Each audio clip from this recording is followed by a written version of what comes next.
Yo, what is going on, guys? Austin here from GrabFit, and this is the start to a very special video and a great series, especially everything that's going on right now globally with the coronavirus. So what I did was I put together an at-home workout that requires zero equipment and that anyone can do from any level of experience, beginner, intermediate, and advanced. And the great thing about this program is that I designed it so that you can follow this for the entire time you are self-isolated and you'll still be able to see continual results. Now, when we think of body weight or at-home workouts, we think of them as not ideal for building muscle. And now listen, this does hold some truth for many bodyweight programs because they're not designed properly.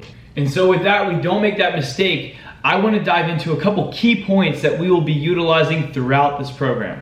So let's dive into the key points. First and foremost, this workout will be a full body workout that you will be following 3 times a week. Ideally, a Monday, Wednesday, Friday split. You want to have rest days in between each training session to let the body fully recover. It's also going to contain functional movements, as in the push, pull, hinge, squat, and lunge, with some variations per movement and mobility exercises at the end.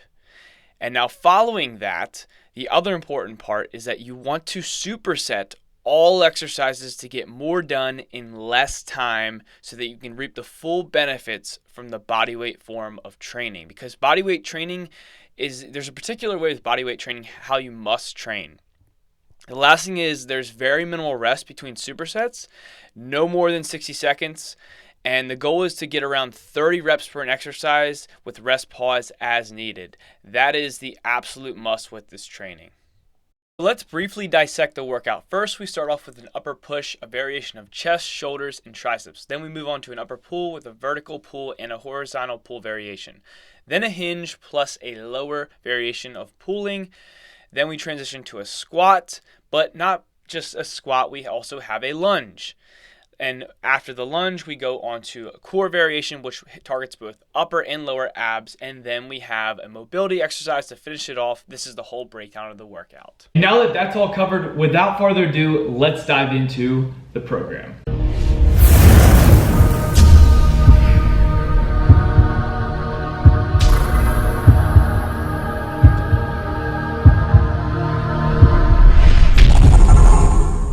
And that brings us to the best in-home workout. We first start off with the upper push movement, the bolt push-ups. This is a beginner style movement. And now with this movement, what we are doing obviously is we are on our knees, and this is actually targeting the shoulders. So first, like I said, starting off with the shoulders, the way this is positioned, it allows you to, when you come back and retract back and come forward, it targets the shoulders. The next level up is the intermediate movement, and this is the pike push-up. Now, you want to make sure that you keep the legs straight and the butt in the air on the pike push-up. I know it's an odd-looking setup, but the way this is designed in the pike style movement, what that does is it actually targets your shoulders when you're leaning forward like that and having your butt in the air. The next variation is the advanced level. It's the step up, and this is the chair pike push-up. So same thing, but you want to have your feet on the chair. Now, like I said, this is advanced. You can use a chair, couch, anything, but it is absolutely brutal. You will see how much harder it is when you elevate the feet on a chair with this movement. So we now transition on to our other upper push movement, and that is push-ups. Obviously, push-ups from the knees will be a beginner style variation of this movement.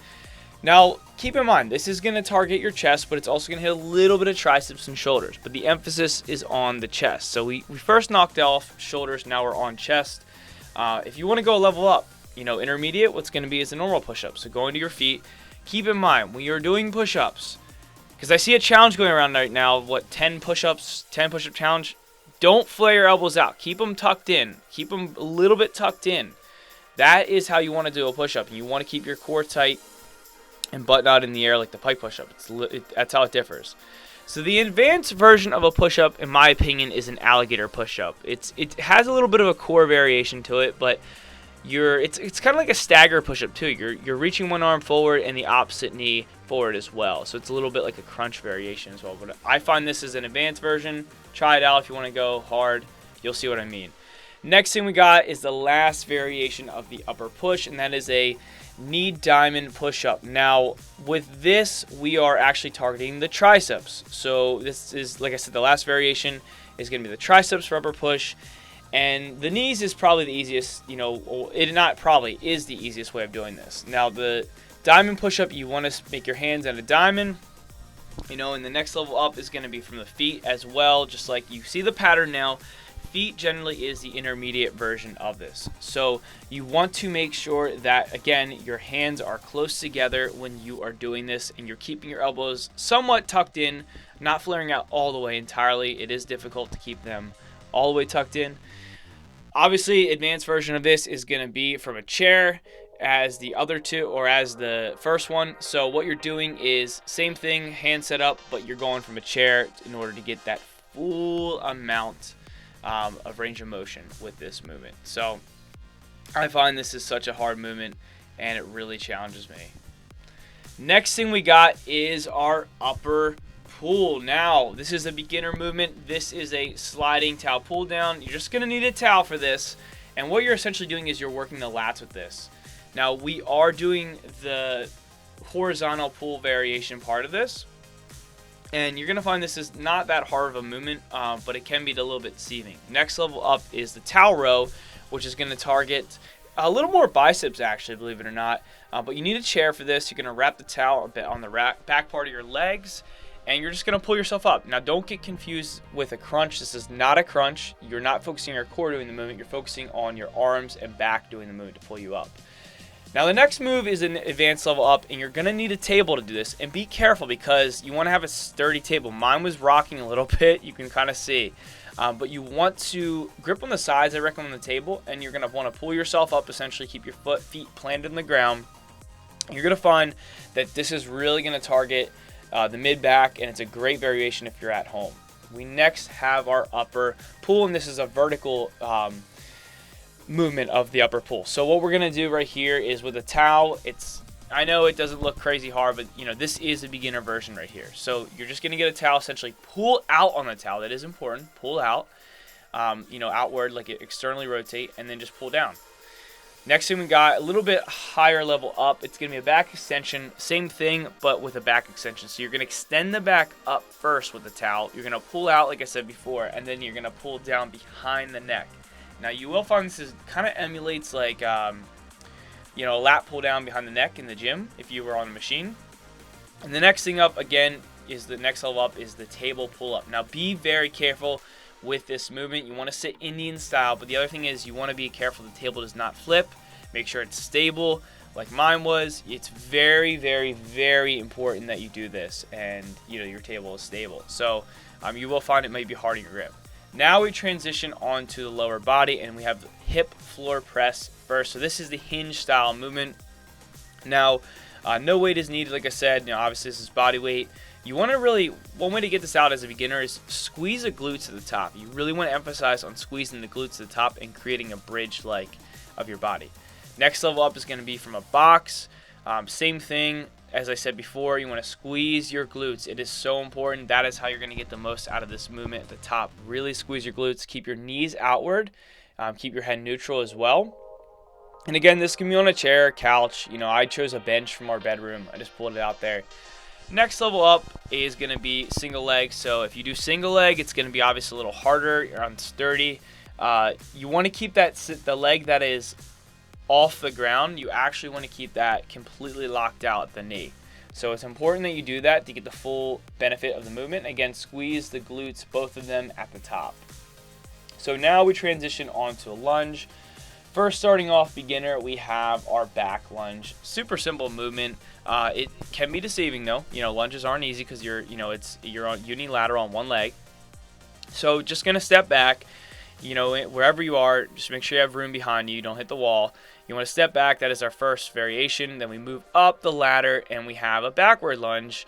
We actually have what is called the split squat, Bulgarian split squat, and that's going to be it can be on a chair, it can be on a bench, it can be on anything. Just you want to elevate one of those feet on the bench, and you're just going to squat down or lunge down. And you're going to be surprised because this is a very difficult movement, actually, even for intermediate, I'd say. It is very unsturdy, but it is crazy good for stability and balance. Then, advanced, we have a single leg box lunge. Wow, this is such a tough movement. These will kill you. I mean, they are tough, especially when you're doing 30 reps, like I said. But they're very difficult. And you will find that, it's not easy, but it will create a lot of bounce and stability as well. You want to keep that core tight like always. Next thing we got is the prisoner squat. Now with this, we're transitioning on to squats, like I said. So you kind of see the hinge was first, then we moved on to the lunge. Now we got our squats. So this is beginner style of the squat. Just going to keep the arms crossed, make sure to go, normal squat, go back, keep the knees flared out, hips out. And squat down. Now we have the squat to half pulse squat. So essentially you're going to squat down, pulse at the bottom, then back up to a normal squat. This is the next level up. And in my opinion, I didn't want to add plyo in here, so we're just going to do this as advanced as well, just to keep it, congruent with both. I think it's around the same level, but I didn't want to have the jump in there just if anyone had any bad knees. So now we have the hamstring variation, and this is just going to be, again, needing the towel again. You're going to do, believe it or not, this is pretty tough. You need a slick floor, you're going to slide the towel in, and you're going to essentially squeeze your hamstrings. It's really important you do this. This is beginner, intermediate, I'd say, but the next level up is advanced. So this one's very difficult, and you want to actually go back into that hip hinge, or excuse me, the bridge. But now you're going to slide, and you want to keep your butt in the air and hips in the air. You want to slide the hamstrings or the feet forward to the hamstrings, squeeze the hamstrings to the top, and you will feel it. Trust me. All right, now we have our core. So upper core is first. So what we're going to do for the beginner movement is a reach through crunch. Now this is very, it's not a very difficult movement, but it's important that you don't, what's nice about this is you won't pull in your neck, because you don't want to pull in your neck with crunches. I'm not a big fan of crunches, but this is the one variation that has the exception. Next thing we have is V up. Now upper core, again, this is going to target predominantly, but it will hit a little bit of lower because there are legs that are, crunching into you, kind of like a reverse crunch. It's important that you keep your back up the whole time through this movement, so that you get that extra little emphasis on your abs. The next one, oh man, this is brutal. It's V up Russian twist. So a hybrid between the two. You have the V up, but when you come up, you're actually going to touch center, go left, go right, and then go back center, and then come back down. It is very brutal. You hit an obliques also in this movement, upper abs. Not so much lower, but that's the point. Now we go to lower. We have bicycles, which also will hit the obliques. A little bit of upper as well, just because of crunching up. But when you point your legs out like that, like I said, anytime you use your legs in a movement with core especially, it's going to target the lower abs. Anytime you use the upper part of your body, it's going to target the upper part of your abs. Pretty easy to remember. Next thing we can go do is a full body diagonal crunch, which is going to also get the obliques, upper abs, but it's going to put a large emphasis on the lower abs with the legs coming up. So next we have our corkscrew, which is, in my opinion, one of the harder ab exercises, because you really want to emphasize keeping your legs straight through this movement. Like, you don't want your knees to bend. You want to do your best to keep them locked out. And then when you come up, when you lift off, just that tailbone's going to come off. You're actually going to turn. It's the little pivot of your legs at the top. It's really important that you do that.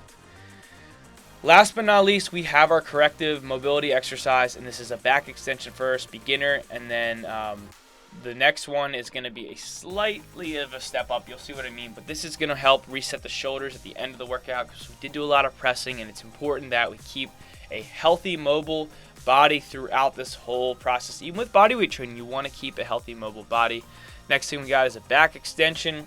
So, a Superman. So what this is it's gonna, you're essentially like Superman. You're emulating Superman. And the last one, Snow Angel. It's one of my favorites. You'll see it's a little bit more of a variation. You're gonna turn the shoulders a little more, rotate the shoulders out when you come up, and it's like just a hybrid between all of them. And I just absolutely love them. I mean, corrective, like mobility exercise, post-workout, even pre, is so imperative. It's one of the best things that you can do for yourself, even with bodyweight training. So you will thank yourself later if you do this at the end of the workout. So there you have it. This is one of the best in-home bodyweight workouts that you can do. You don't need any equipment other than yourself and a chair or a table. So if this was helpful, make sure to give the video a thumbs up. If you haven't already, subscribe to the channel, and we will see you in the next video. Stay safe.